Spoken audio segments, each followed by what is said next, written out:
Assalamualaikum warahmatullahi wabarakatuh. Bapak Ibu sekalian yang saya hormati, Bapak Ibu guru, terutama Bapak Ibu guru Madrasah Aliyah Minatul Thalabah. Alhamdulillah pada kesempatan kali ini kita diberikan kesempatan kesehatan untuk bersama-sama berdiskusi bersama, terutama bagaimana kita mendesain pembelajaran di era digital. Jadi kita tahu bersama bahwa era digital saat ini luar biasa perkembangannya, dan kita di madrasah meskipun di berbasis pesantren ini ya, jadi Bapak Ibu kami mohon untuk optimis, mari kita sama-sama bangun Madrasah Aliyah Minatul Thalabah ini yang kemarin kita sudah mendapatkan SK menjadi unggulan riset, dan alhamdulillah kemarin kita sudah mendapatkan juga disiapkan untuk menjadi madrasah unggulan berbasis digital. Maka pada kesempatan kali ini Bapak Ibu, kita sangat berharap untuk memberikan pemahaman terlebih dahulu tentang madrasah digital ya. Ini kita perlu mendesain bersama-sama terkait dengan bagaimana kita mendesain pembelajaran di madrasah digital. Yang perlu kita pahami bersama-sama bahwa digitalisasi atau pembelajaran digital itu hanya salah satu media dan alat, bukan tujuan ya Bapak Ibu. Kalau nanti ini dijadikan tujuan, berat nanti jadi salah konsep. Yang harus panjenengan perhatikan sama-sama Bapak Ibu adalah bahwa pembelajaran digital itu adalah alat atau media untuk mencapai tujuan, hakikat tujuan pembelajaran kita, yaitu menyiapkan anak-anak kita, anak-anak yang berhasil sukses menyelesaikan persoalan di dunia dan sukses juga di akhirat. Amin. Jadi ini Bapak Ibu, kami mohon untuk sama-sama mari kita desain Madrasah Aliyah Minatul Thalabah kita ini betul-betul bisa menjadi madrasah yang berbasis digital, tetapi kita mendapatkan tujuannya tidak lepas dari tujuan yang kita harapkan ya Bapak Ibu ya. Kemudian ini perlu kita sampaikan terlebih dahulu Bapak Ibu bahwa kecakapan hidup abad 21 sekarang sudah 6C ini ya. Jadi kecakapan abad 21 itu adalah 6C. Yang C yang pertama, itu kita sadari bareng-bareng bahwa ini karakter yang kita kuatkan. Jadi ada pendidikan karakter di sini. Kadang kita lupa ya. Yang kedua itu ada citizenship. Artinya apa? Kewarganegaraan, kecintaan kita pada negara kita sebagai bentuk nasionalisme kita, kewarganegaraan kita. Yang nantinya kalau di citizenship itu nanti lewat pembelajaran P5RA ya, di profil pelajar Pancasila. Kemudian C yang ketiga itu adalah berpikir kritis atau critical thinking. Kemudian C yang keempat adalah creativity, kemudian kolaborasi, dan yang terakhir adalah komunikasi. 6 C ini yang sangat diharapkan dibutuhkan oleh kecakapan di abad 21. Jadi bukan 4C lagi, sekarang sudah bergeser pada 6C. Nah, perlu kita sampaikan Bapak Ibu, karakter yang kita bangun, apalagi madrasah kita adalah madrasah aliyah yang berbasis pesantren, tentunya karakter pesantren ini harus melekat dalam jiwa lulusan-lulusan Minhajul Thalabah. Nah, Bapak Ibu, kita lihat karakter dasarnya anak-anak santri kita kalau berada di lingkungan pesantren sungguh luar biasa Bapak Ibu. Mereka mesti tawadu, sopan santunnya, unggah-ungguhnya, kemudian bagaimana dia berperilaku munduk-munduknya terhadap guru, terhadap pengasuh, terhadap ustadz begitu. Namun Bapak Ibu kadang sering kita, ini kaitannya dengan karakter ya, itu seringnya kita begitu masuk di pendidikan formal, begitu dia pakai OSIS, begitu dia pakai pramuka, seolah-olah karakter-karakter santrinya mulai hilang ini ya Bapak Ibu.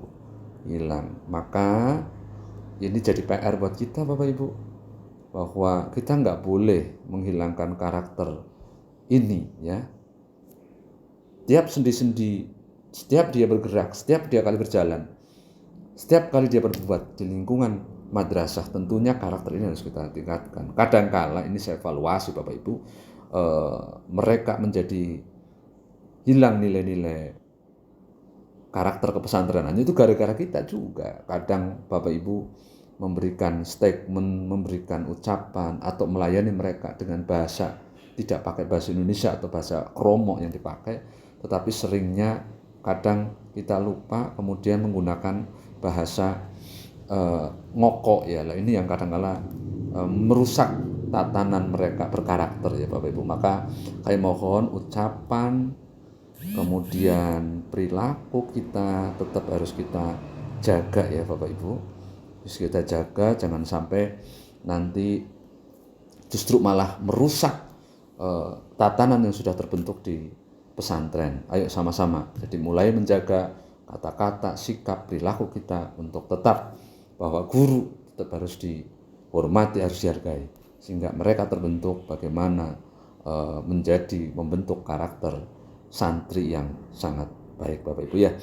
Kemudian Bapak Ibu kita lanjutkan. Nah terus bagaimana nih langkah-langkah kita untuk bisa mewujudkan 6C yang sekarang sedang kita bangun dan kita bina. Ini hasil evaluasi kita Bapak Ibu. Maka ini ada 6 hal yang nanti langkah pembelajaran yang perlu kita perbaiki ya Bapak Ibu ya.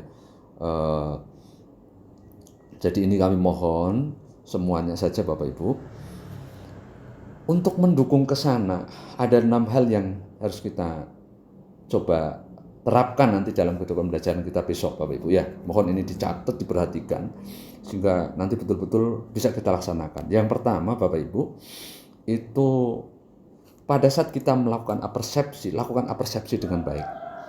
Ya, giring anak-anak untuk tahu manfaatnya, kemudian giring mereka bahwa pembelajaran atau isi konten pembelajaran kita tidak lepas satu dengan yang lain, selalu ada hubungannya. Sehingga ini yang pertama harus kita jaga ya Bapak Ibu di dalam melakukan kegiatan apersepsi. Langkah yang berikutnya yang kedua, setiap kali kita melakukan pembelajaran, maka literasi harus selalu kita bangun, kita bawa. Dengan cara apa Bapak Ibu? Sajikan permasalahan. Ya. Ambil literasi, masukkan berita terbaru, masukkan kejadian terbaru, data terbaru, ya. Sehingga anak nanti akan terpicu, tertarik untuk oh ya kita belajar itu selalu real, selalu kontekstual, selalu berhubungan dengan kehidupan sehari-hari ya ini, kehidupan sehari-hari, kehidupan. Sehingga karena mereka bagian dari kehidupan, tentunya nanti akan mendorong mereka ya untuk belajar lebih banyak dan tahu lebih cepat. Nah, maka langkah yang ketiga Bapak Ibu, ayo dorong mereka untuk mencarikan solusi sehingga bentuknya dalam bentuk apa? Bentuk produk, bentuk karya. Sehingga setelah mendapatkan persoalan yang didapatkan lewat literasi tadi, maka yang ketiga adalah kita dorong mereka untuk bisa selalu mencari solusi berupa produk, berupa karya, berupa apapun, atau usulan untuk penyelesaian persoalan-persoalan. Sehingga mereka akan hidup latihan untuk bisa memikirkan apa yang dibutuhkan untuk menyelesaikan persoalan-persoalan hidup mereka. Itu Bapak Ibu. Nah, yang ketiga, jangan lupa Bapak Ibu, agar belajarnya mereka tidak lepas. Karena ini era digital. Kalau misalnya kita lepas dia, yang terjadi adalah dia akan belajar keluar dari konteks persoalan yang sedang kita pelajari. Maka kita perlu arahkan mereka untuk selalu membuat mind map atau mapping konsep ya Bapak Ibu. Ini sebagai batasan agar nanti Bapak Ibu semuanya untuk bisa membuat mind map sehingga tidak lepas dari apa yang sedang kita pelajari. Kemudian yang kelima Bapak Ibu, nanti kita bikin reporting ya.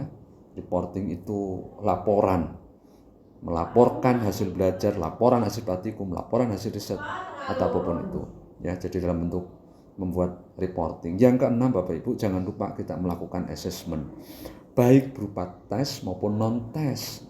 Bisa dalam bentuk portofolio, bisa dalam bentuk unjuk kerja, bisa dalam bentuk penilaian produk. Ini Bapak Ibu.